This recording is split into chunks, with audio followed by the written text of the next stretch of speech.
Hello everyone, आपका स्वागत है career launcher academy YouTube channel पर। आज की जो मेरी वीडियो है ये इकोनॉमिक सब्जेक्ट से रिलेटेड है और इसके अंदर आज का जैसे टॉपिक लिखा हुआ है law of variable proportion and point of inflection. तो क्या होता है कि कई बार इसको लेकर बहुत ज़्यादा कन्फ्यूजन है कि what is point of inflection. और जो पॉइंट ऑफ इन्फ्लेक्शन है ये वेरी इंपॉर्टेंट पॉइंट है, क्योंकि आप कोई भी यूजीसी नेट का एग्ज़ाम दोगे या एचएससी का कोई भी आप उसका मान लो गवर्नमेंट जॉब के लिए को लेक्चरर के लिए प्रोफेसर के लिए आप कोई भी एग्ज़ाम दोगे तो वहाँ पर, या पीएचडी के लिए कोई एंट्रेंस एग्ज़ाम दोगे तो वहाँ पर पॉइंट ऑफ इन्फ्लेक्शन के बारे में आपसे पूछा जाता है। तो ये होता क्या है, इसके बारे में बहुत सारी बुक हैं, जो बुकों में भी इसके बारे में ज़्यादा क्लियर कुछ दे नहीं रखा है। तो इसलिए आज मैं आपके लिए जो वीडियो लेके आया हूँ तो प्लीज़ आप इसको ध्यान से देखना लास्ट तक, और आपकी जो कन्फ्यूजन होगी इसके बारे में पॉइंट ऑफ इन्फ्लेक्शन के बारे में आई होप वो शायद क्लियर होगी। तो आप प्लीज़ इसको ध्यान से देखना।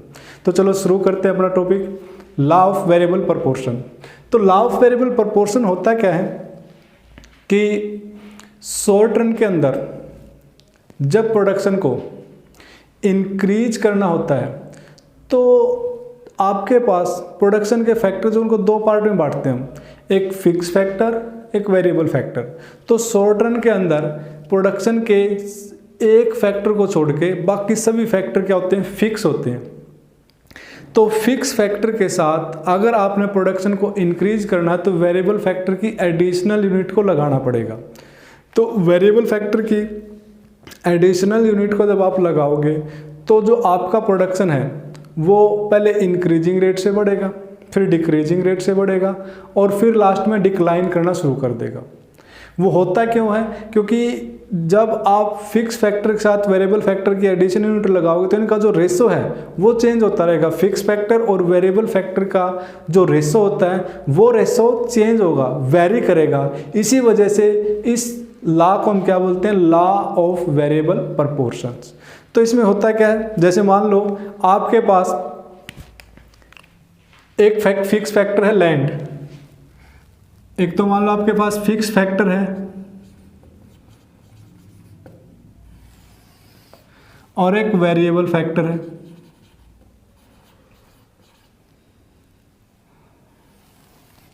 तो फिक्स है मान लो लैंड और वेरिएबल है मान लो लेबर। तो फिक्स फैक्टर के साथ हम जब प्रोडक्शन करेंगे तो फिक्स फैक्टर के मान लो हमारे पास 1 एकड़ ज़मीन है, तो उस पर जब हम प्रोडक्शन करेंगे तो लेबर की मान लो 1 यूनिट लगाओगे, फिर 1 एकड़ पर लेबर की 2 यूनिट लगा दी। अब ज़मीन तो 1 एकड़ ही है, 3 4 5 6 7 और 8, ठीक है, इस तरह से लगा दें। तो इससे होगा क्या कि आपका जो टोटल प्रोडक्शन है वो किस तरह से बिहेव करेगा। अब यहाँ पे देखो आप, फिक्स फैक्टर की 1 यूनिट के साथ वेरिएबल की 1 रेशो 1:1, 2 के साथ 2 लगा दी, दूसरे एक फैक्टर के साथ 2 लेबर लगा दी 1:2, एक के साथ 3 लगाई 1:3, 1:4। तो यानी कि जो फिक्स फैक्टर है और जो वेरिएबल फैक्टर है इन दोनों का जो रेशो है वो वेरी करता है। इसी वजह से इसको variable law of variable proportion बोलते हैं। दूसरा इसका नाम है रिटर्न टू ए फैक्टर, कि एक फैक्टर की वजह से जो रिटर्न आएगी। क्यों? क्योंकि जो फिक्स फैक्टर है वो तो हमारे पास कांस्टेंट है, उसमें कोई चेंज नहीं हो रहा। हम सिर्फ किसको चेंज कर रहे हैं, वेरिएबल फैक्टर को चेंज कर रहे हैं। इसकी वजह से टोटल जो प्रोडक्शन है वो कैसे बिहेव करता है, तो इस वजह से हम इसको क्या बोलते हैं, return to a factor. Okay, और ये जो लॉ है ये शॉर्ट रन के अंदर अप्लाई होगा। इसकी कुछ अजम्पशन दे रखी है, आप बुक है वहाँ से पढ़ लेना।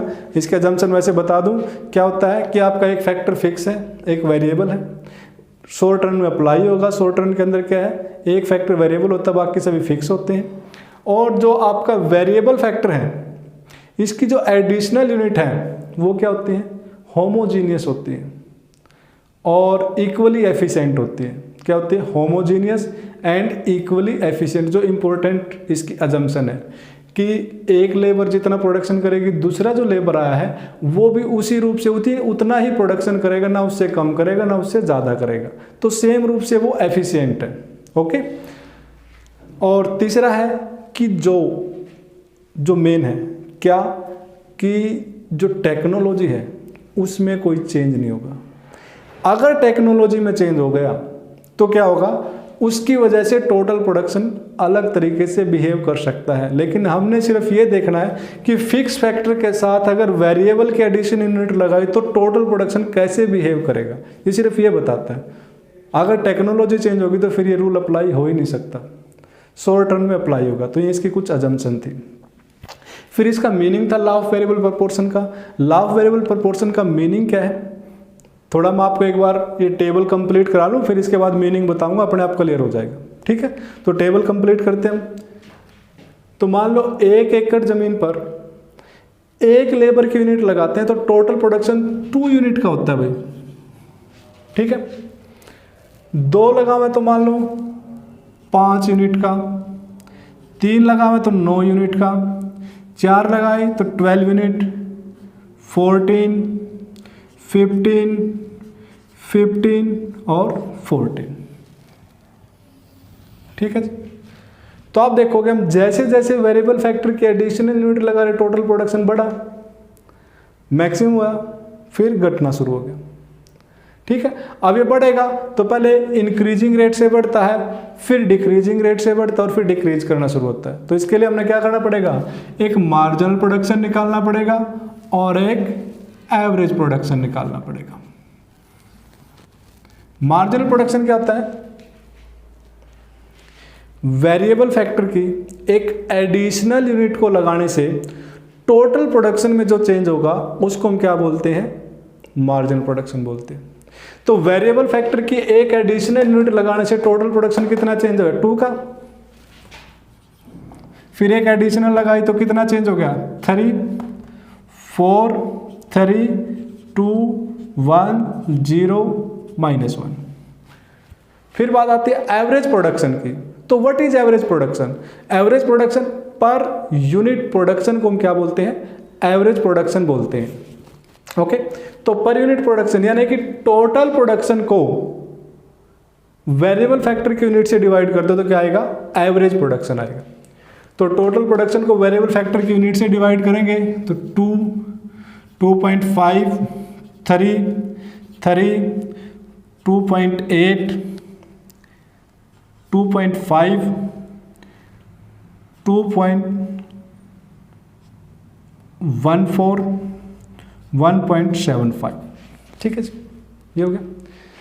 तो आप देखोगे कि पहले आपका मार्जिनल प्रोडक्शन इंक्रीज कर रहा है तो यहाँ तक क्या होगा, टोटल प्रोडक्शन इंक्रीजिंग रेट से बढ़ेगा।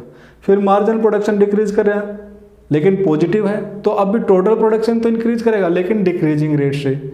और फिर इसके बाद टोटल मार्जिनल प्रोडक्शन नेगेटिव होगा तो टोटल प्रोडक्शन क्या होगा, डिक्लाइन करना स्टार्ट कर देगा। तो ये 3 स्टेज है यहाँ पर। तो आपका जो टोटल प्रोडक्शन है वो 3 तरीके से बिहेव करेगा कि पहले इंक्रीज करेगा इंक्रीजिंग रेट से, फिर इंक्रीज करेगा डिक्रीजिंग रेट से और फिर लास्ट में डिक्लाइन करना शुरू करेगा। तो ये था इसका meaning law of variable proportion का। अब बात करते हैं इसमें पॉइंट ऑफ इन्फ्लेक्शन। तो पहले हम क्या करेंगे, इसका एक डायग्राम बनाऊंगे, वहाँ से इसके बारे में बात करेंगे what is point of inflection, उसका मीनिंग भी बताऊंगा आज आपको मैं कि पॉइंट ऑफ इन्फ्लेक्शन होता क्या है। ठीक है, तो चलो देखते हैं हम कि what is point of inflection.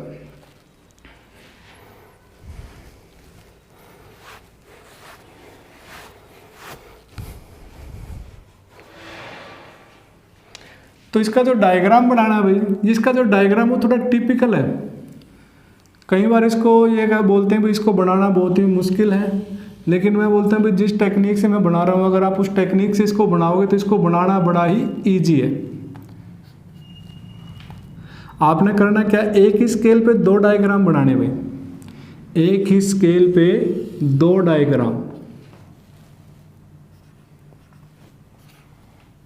ठीक है, जैसे मैंने बनाया एक ही स्केल पे 2 डायग्राम ले लिए।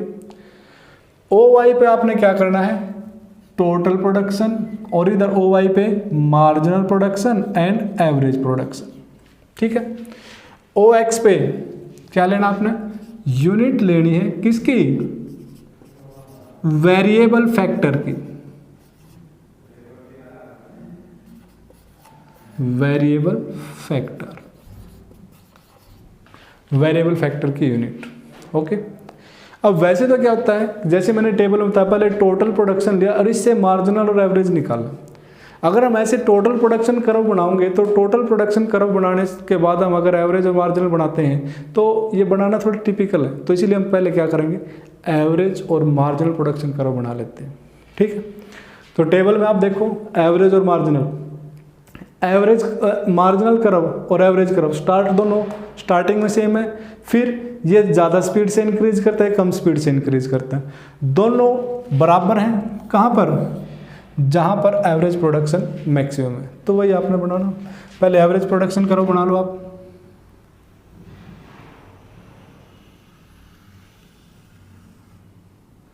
ये हो गया एवरेज प्रोडक्शन, इसमें एक पॉइंट रख लो इसका जहाँ पर ये हाईएस्ट हो, तो ये हो गया हाईएस्ट पॉइंट इसका, जैसे आई, इसका मैंने नाम रख दिया आई। फिर मार्जिनल प्रोडक्शन करो बना लो, मार्जिनल इसके हमेशा लेफ्ट में होगा, ये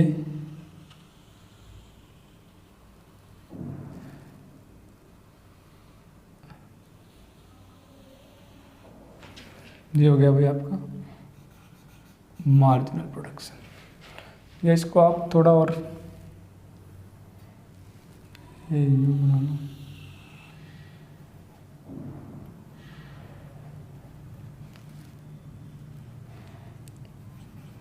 मार्जिनल प्रोडक्शन। ठीक है, ये यहाँ पर हाईएस्ट है, इसका नाम एच पॉइंट रख दो। ठीक है, और ये जो पॉइंट है जहाँ पर मार्जिनल प्रोडक्शन ओ एक्स को टच कर रहा है, ये जे पॉइंट रख दो। ठीक है, तो अब यहाँ पर इन दोनों में अगर हमने रिलेशन की बात करें तो पहले इनका रिलेशन कर लेते हैं, क्या इन दोनों के अंदर रिलेशन होता है, या रिलेशन की बाद में बात करेंगे, पहले डायग्राम बनाते हैं पूरा, फिर सभी में रिलेशन की बात कर लेंगे। आपने करना क्या है कि तो एच पॉइंट से ऊपर एक डॉटेड लाइन ले जाओ भाई,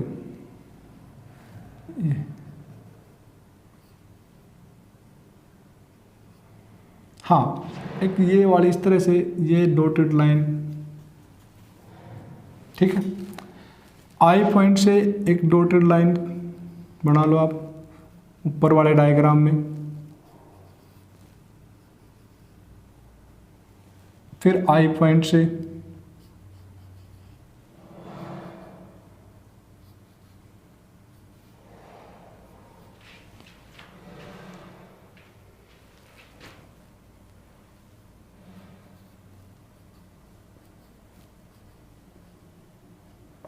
ये होगी। ठीक है जी, अब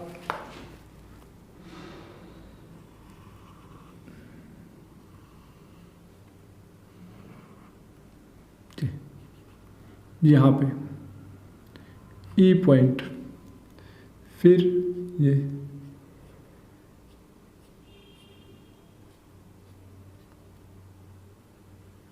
ये एफ पॉइंट,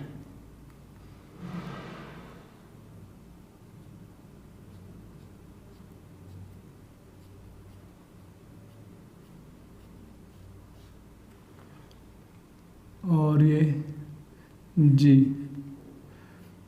टोटल प्रोडक्शन। अब ये जो डॉटेड लाइन बचेगी इसको आप यहाँ से हटा दो,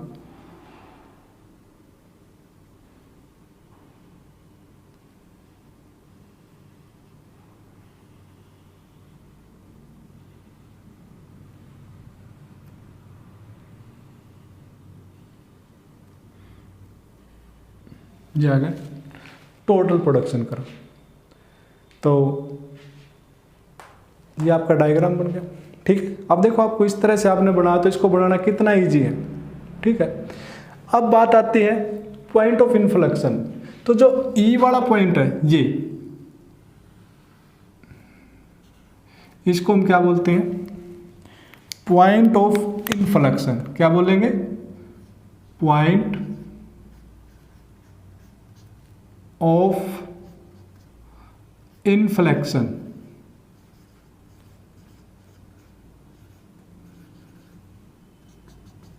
पॉइंट ऑफ इन्फ्लेक्शन या हिंदी में मोड़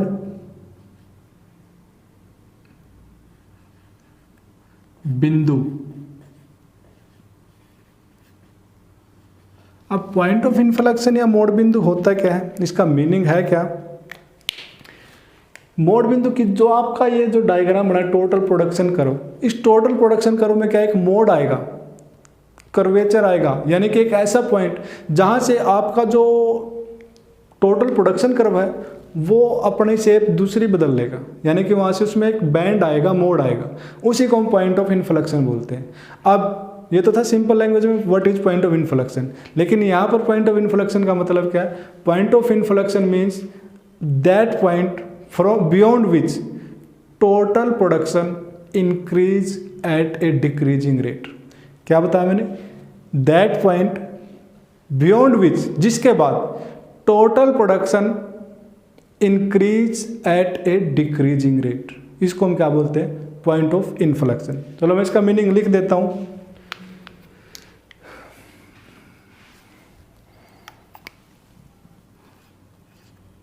पॉइंट ऑफ इन्फ्लेक्शन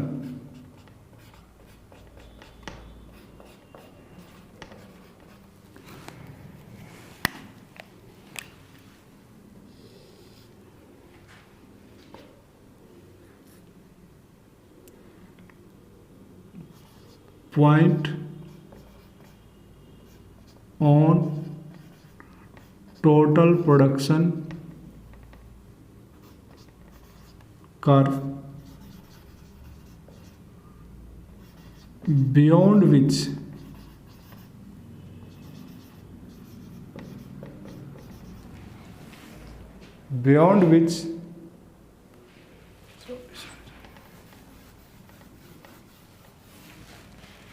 एक मिनट में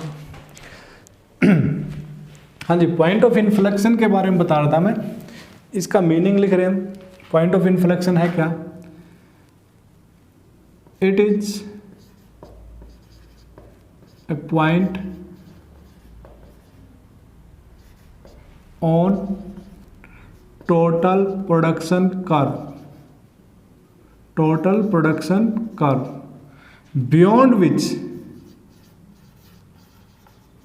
beyond which total production increase at a decreasing rate।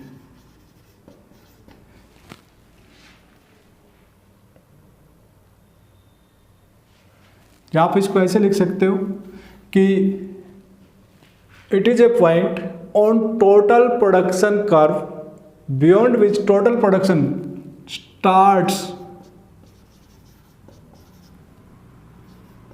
Increasing at A decreasing rate. ठीक है, तो पॉइंट ऑफ इन्फ्लेक्शन हुआ क्या कि वो पॉइंट जिसके बाद टोटल प्रोडक्शन एक डिक्रीजिंग रेट से इंक्रीज करना स्टार्ट करेगा, उसको हम क्या बोलते हैं? Point of inflection. ये बार बार बोल रहा हूं मैं कि ये क्या है? Most important.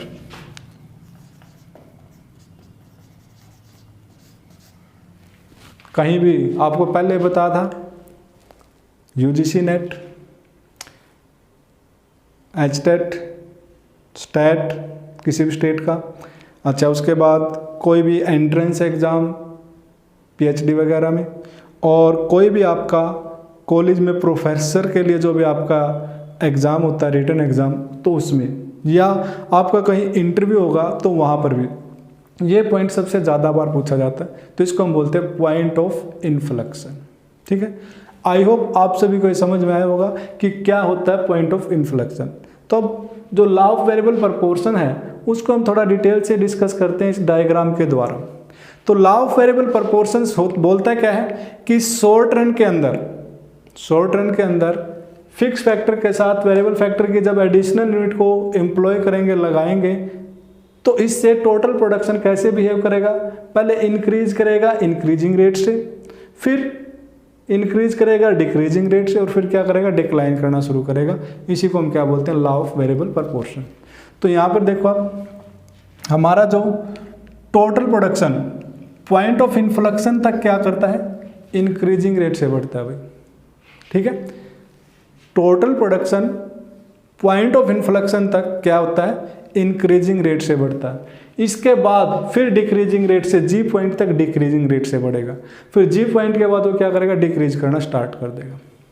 तो आपकी जो फर्स्ट स्टेज है, अब फर्स्ट स्टेज कहाँ पर कंप्लीट होगी,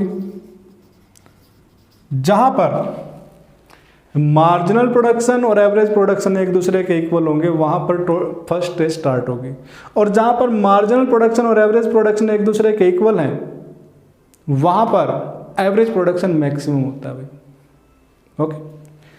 फिर सेकंड स्टेज, इसके बाद सेकंड स्टेज स्टार्ट होती है, और ये कहाँ तक चलती है, जब तक आपका मार्जिनल प्रोडक्शन पॉजिटिव है टोटल प्रोडक्शन बढ़ेगा, लेकिन मार्जिनल प्रोडक्शन जब जीरो होगा तो टोटल प्रोडक्शन मैक्सिमम होगा, और मार्जिनल जब नेगेटिव होगा तो टोटल प्रोडक्शन डिक्लाइन करना स्टार्ट कर देगा, ओके। फिर इसके बाद थर्ड स्टेज, इसके बाद थर्ड स्टेज स्टार्ट होती है, ठीक है जी। आपको बताया था ये होगी 3 स्टेज, थर्ड स्टेज। अब इसके बाद भाई थर्ड स्टेज के बाद अब बात करते हैं एवरेज प्रोडक्शन और मार्जिनल प्रोडक्शन में रिलेशन। तो रिलेशन बिटवीन एवरेज प्रोडक्शन और मार्जिनल, तो कई बार आपने सुना होगा, सभी बोलते हैं भाई एवरेज प्रोडक्शन और मार्जिनल में क्या रिलेशन है, कि भाई मार्जिनल इंक्रीज करता है तो एवरेज भी इंक्रीज करता है, मार्जिनल डिक्रीज करता है तो एवरेज भी डिक्रीज करता है। लेकिन ऐसा गलत है, दोबारा सुन लो, क्या बोला मैंने, कि जब मार्जिनल प्रोडक्शन इंक्रीज करेगा तो एवरेज भी इंक्रीज करेगा, मार्जिनल डिक्रीज करेगा तो एवरेज भी डिक्रीज करेगा। ये बात जो मैं बोल रहा हूँ गलत है। क्यों, देखो एक स्टेज बताता हूँ आपको मैं, ये वाली मान लो ए पॉइंट है और ये मान लो बी पॉइंट है। ए पॉइंट से पहले तो भाई मार्जिनल इंक्रीज कर रहा है तो एवरेज भी इंक्रीज कर रहा है, मार्जिनल डिक्रीज कर रहा है बी पॉइंट के बाद एवरेज भी डिक्रीज कर रहा है। यहाँ तक तो ये बात सही है, लेकिन इसके बीच में देखो ए और बी के बीच में क्या हो रहा है आपका, कि भाई मार्जिनल डिक्रीज कर रहा है, एवरेज यहाँ पे इंक्रीज कर रहा है। और जबकि मैंने तो कहा था भाई मार्जिनल इंक्रीज करेगा तो एवरेज भी इंक्रीज करेगा, मार्जिनल डिक्रीज करेगा तो एवरेज भी डिक्रीज करेगा। लेकिन यहाँ पर क्या हुआ कि भाई मार्जिनल प्रोडक्शन डिक्रीज कर रहा है लेकिन एवरेज अभी इंक्रीज कर रहा है, ठीक है। तो इसलिए आप कैसे बोल सकते हो, आप ऐसे बोल सकते हो कि जब एवरेज प्रोडक्शन इंक्रीज करेगा मार्जिनल भी इंक्रीज करता है, एवरेज डिक्रीज करेगा मार्जिनल भी डिक्रीज करेगा। लेकिन यहाँ पर फिर एक स्टेज है कि इसके दौरान ए और बी के बीच में एवरेज प्रोडक्शन इंक्रीज करता है लेकिन मार्जिनल डिक्रीज करता है, ठीक है। मार्जिनल प्रोडक्शन जीरो भी हो सकता है, नेगेटिव भी हो सकता है, लेकिन एवरेज प्रोडक्शन कभी जीरो और नेगेटिव नहीं हो सकता। तो ये रिलेशन था एवरेज प्रोडक्शन और मार्जिनल प्रोडक्शन में। तो ये वाला पोर्शन आपने ध्यान रखना कि एवरेज प्रोडक्शन इंक्रीज करता है लेकिन मार्जिनल डिक्रीज करता है, ठीक है। इसके बाद मार्जिनल प्रोडक्शन और टोटल प्रोडक्शन में रिलेशन, जब तक मार्जिनल प्रोडक्शन इंक्रीज करता है टोटल प्रोडक्शन इंक्रीजिंग रेट से बढ़ता है। जब मार्जिनल प्रोडक्शन डिक्रीज करता है लेकिन पॉजिटिव है, दोबारा सुन लो, मार्जिनल प्रोडक्शन डिक्रीज करता है लेकिन पॉजिटिव है वो, तो टोटल प्रोडक्शन इंक्रीज तो होगा लेकिन डिक्रीजिंग रेट से। और जब मार्जिनल प्रोडक्शन नेगेटिव होगा तो टोटल प्रोडक्शन डिक्लाइन करना शुरू कर देगा। और सबसे मेन, जहां पर मार्जिनल प्रोडक्शन जीरो होगा, दोबारा सुन लो, जहां पर मार्जिनल प्रोडक्शन जीरो होता है वहां पर टोटल प्रोडक्शन मैक्सिमम होता है, ठीक है। तो ये था law of variable proportions and point of inflection के बारे में। आई होप आप सभी को इसके बारे में क्लियर हुआ होगा कि भाई what is point of inflection and what is law of variable proportion, और इसकी कुछ अजम्पशंस थी, इसका डायग्राम, इनमें रिलेशन, मार्जिनल प्रोडक्शन और एवरेज प्रोडक्शन में रिलेशन क्या है, ठीक है। तो आज का अपना यही टॉपिक था। बाकी अगर आपको कोई क्वेरी है तो मैं अपना एक व्हाट्सएप नंबर लिखता हूँ, जो कि मेरा नंबर है 9813929846। तो इस पे आप कभी भी कांटेक्ट कर सकते हो। आपकी अगर कोई क्वेरी होगी तो मैं इस पे आपको मेरे से आप जब कांटेक्ट करोगे तो मैं आपका उस पर जवाब दूंगा, ठीक है। तो ये था आपका आज का टॉपिक। आई होप आप सभी को ये समझ में आया होगा। Thank you for watching. Thank you.